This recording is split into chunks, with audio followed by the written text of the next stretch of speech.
Iran's nuclear program continues in spite of that. You said Iran's goal is to develop nuclear weapons, and as Prime Minister, you will never gamble with the security of Israel. It sounds like war is inevitable. Oh, I don't think so. I mean, we've seen, in fact, that Iran backed off from its nuclear program, its nuclear weapons program, really only once in the 15, 16 years that I've been warning the world about the dangers of a nuclear-armed Iran.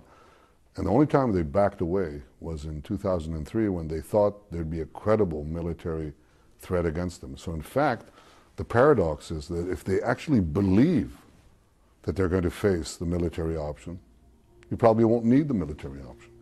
And I guess that's why I suppose that Secretary of Defense Panetta's statements that military options are on the table, and President Obama's statement as well, is helpful to discourage Iran. I think these are important statements. I think that the idea that containment vis-a-vis a nuclear Iran is not an option are important statements. Just remember what it means. You try to contain a regime that is fostering terror worldwide, that could use nuclear terror here in any city, any port. That's a very dubious proposition. So I think all these things are important, as was the President's statement of something that is very true about the ethos of what Israel is all about, that Israel as a sovereign country must have the ability to defend itself by itself against any threat. And as a sovereign country, we have the right to decide to act in our own defense. Is there anyone that disputes that, though, that Israel doesn't have a right to defend itself, doesn't have a right to its sovereignty? I mean, obviously the sovereignty is true, but the right to defend yourself. Well, you know, it's a question of the assessment of when you have to activate that right. I think that's the real important thing. I think the reiteration of that basic proposition was important. I think you can't repeat that too often. And I guess that means a little bit in terms of preemptive, whether you preempt Iran taking nuclear action, building a bomb, is whether you go in there ahead of time. Is that what you mean? Well, I mean that the Jewish people were faced often in our history with the situation that people tried to destroy us. In fact, they did destroy millions of Jews in the last century. And we could do nothing about it because we had no sovereign state. Now they still threaten to destroy us, but this time there's a state of Israel.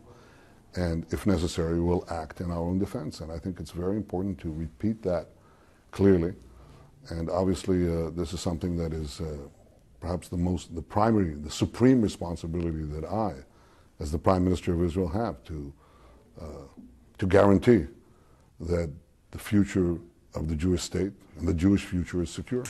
You talk about the Jewish future, but you also touched on last night that if Iran gets a nuclear weapon, obviously you're in the direct line of fire, and Ahmadinejad has made very derogatory remarks or stated his very ugly intentions towards Israel. But it's a world problem. Now you're being a diplomat. They said that Israel should be wiped off the face of the earth.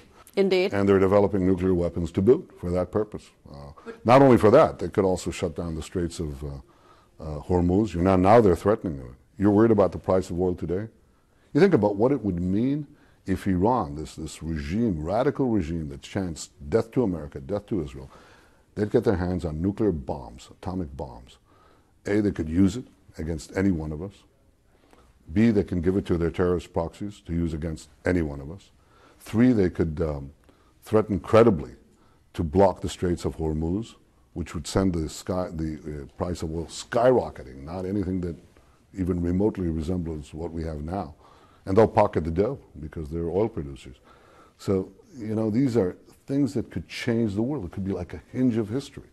We could live in another time. We've never had, since the advent of nuclear weapons, a regime that could act with such irresponsibility, having those weapons of mass death. So I think this is something that